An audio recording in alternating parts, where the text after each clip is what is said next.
manaa kaninyo. Ang Santos nga Ebanghelyo sumala ni San Mateo.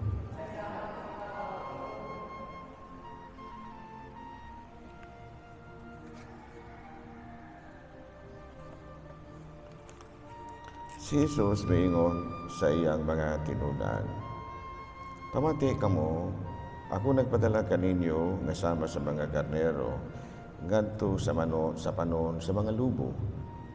Busa kinahanglan nga magmaigmat kamo sama sa bitin, ug magmalumo sama sa salampati.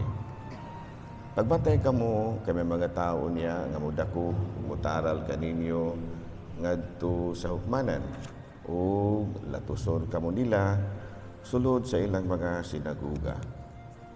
Taralon kamo atubangan sa mga punuan ug sa mga hari tungod kanako, ug makasangyaw kamo sa maayong balita ngadto kanila ug sa mga dili Hudiyo.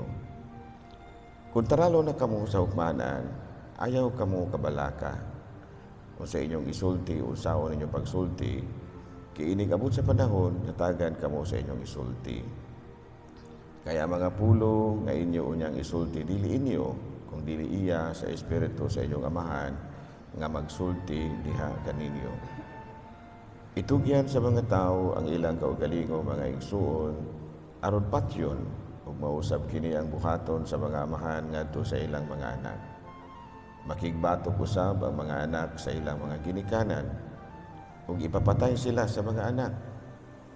Dungtan kamo sa tanan tungod kanako, apan maluwas ang magpadayon hangtod sa katapusan. Kung lutuson kamo nila sa usa ka lungsod, kagiw ngadto sa laing lungsod.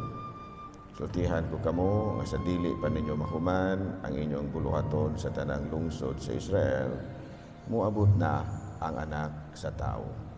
Mga igsuon ko diha ni Kristo ang Ebanghelyo sa Ginoo. Manglingkod.